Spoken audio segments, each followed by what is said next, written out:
Alright, how's it going, guys? I'm going to take you through a little POV of my Civic SI and why I think it's kind of a great OEM Plus build. This is my FG2. I've had it for a little under a year now.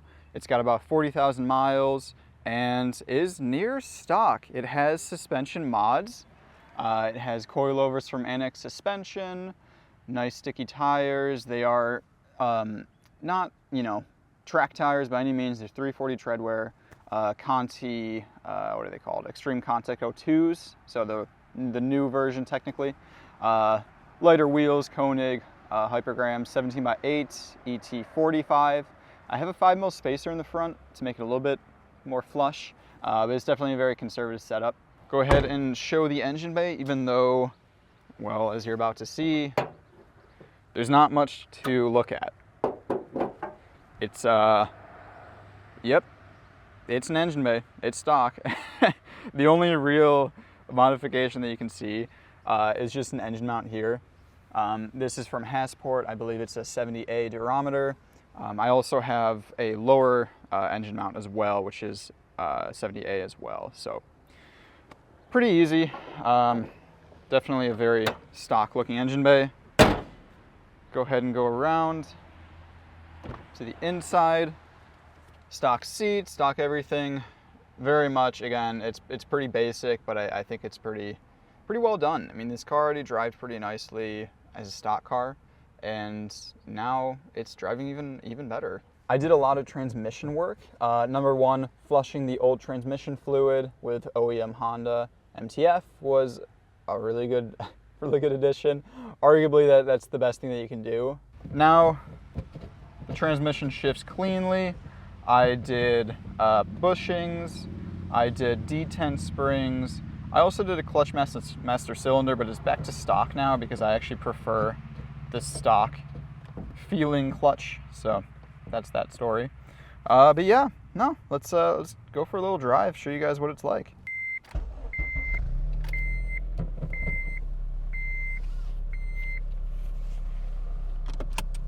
The only thing that's really annoying is that I have a TPMS light, because these do not have TPMS, but hey, that's okay.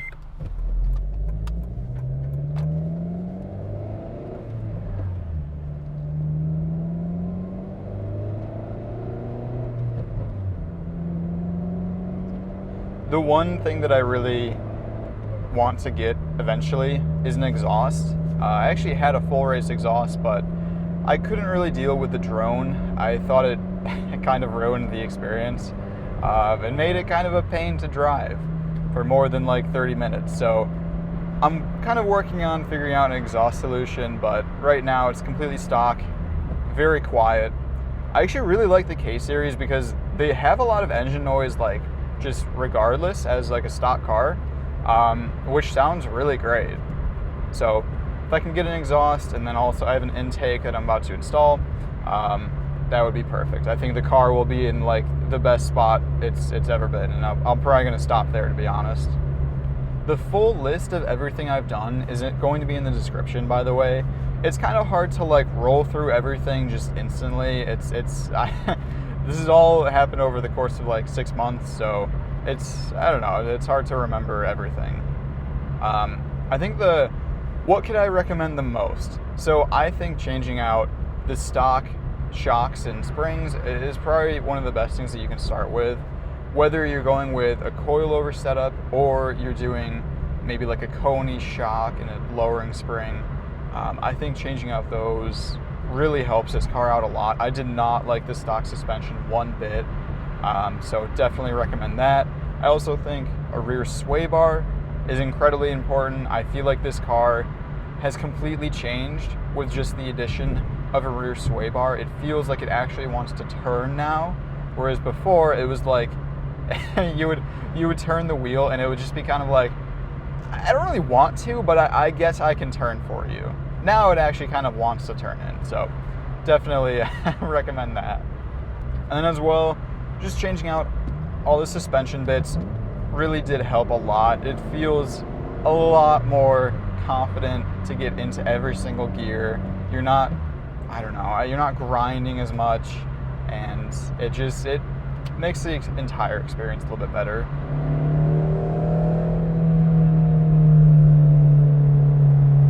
Yeah, it feels very nice, just kind of leisurely going through things. And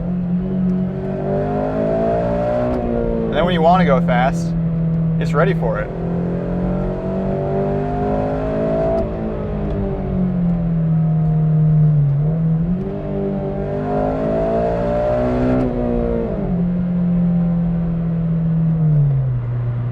It's definitely not a fast car by any means, but this thing just loves to rev, and I actually think it's pretty fun in stock form.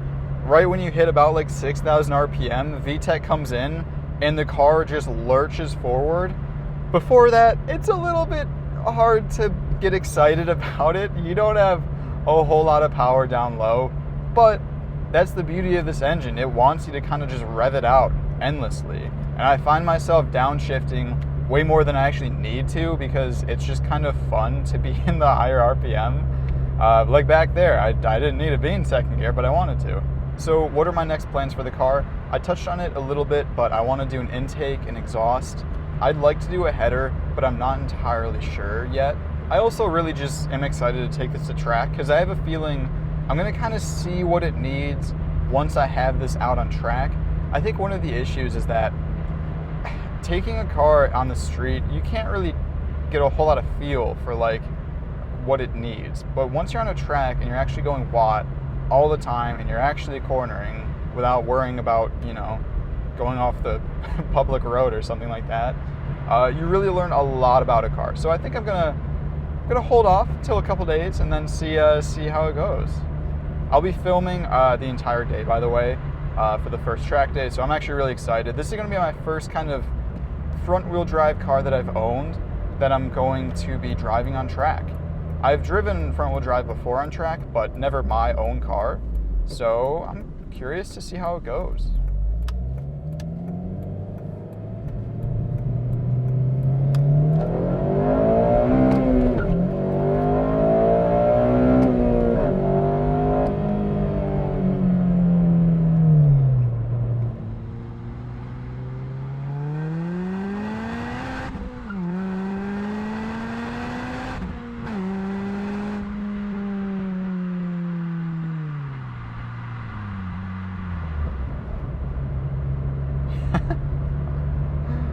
It's really fun just to accelerate. I don't know, I kind of like slow cars because you get to just wind them out. I don't know, man. I like slow cars.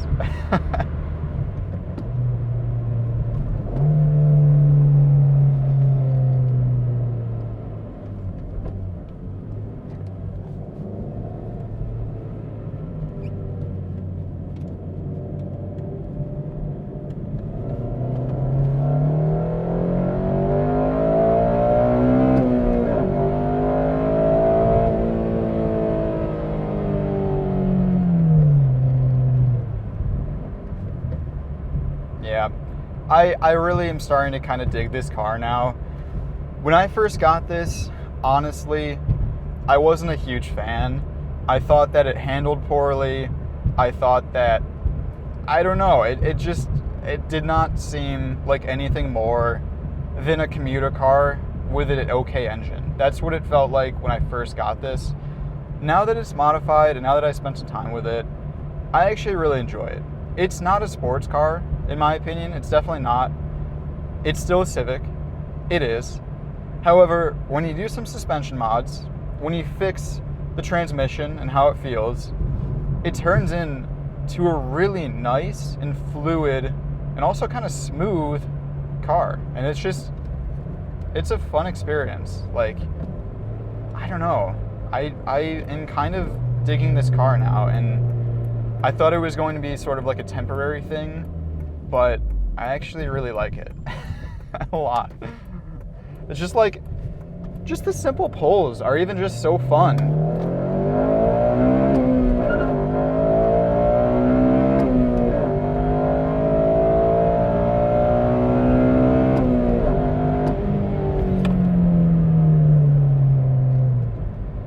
Like, it's just such a good time. You're just banging gears at, you know, a little over 8,000 RPM and just loving it. And it's so easy. And then you just, you know, you can turn on the AC, it's ice cold. Everything is nice because it's a Civic, it's a commuter car. Like, the visibility is pretty good. I don't know, it's just a really nice car now. So, would I recommend an 8th gen Civic SI in 2023? I'd say if you can splurge for the extra money, I'd say a 9th gen is probably a better way to go. But these 8th gens are so charming that I actually kind of prefer them a little bit. They're kind of just like, they're worse on everything and on paper, for sure. But I kind of just like them a little bit more. And I think that what I did on this car, I think is perfect for kind of not taking away any of the stock driving characteristics. It didn't ruin the car or anything like that. The suspension feels better than stock for bumps and stuff. Like, it really did not take anything away. So I think everything I did was kind of the perfect, like, OEM plus Honda Civic SI. And with that, I'm gonna end this video. If you're excited about the track day, I'm also excited. I'm pumped, and I think it's gonna be an amazing time. So definitely look out for that video. It'll be out in like a week or two. So anyway, yeah, awesome. Thanks for watching, and let me know if you have any questions below. Thanks.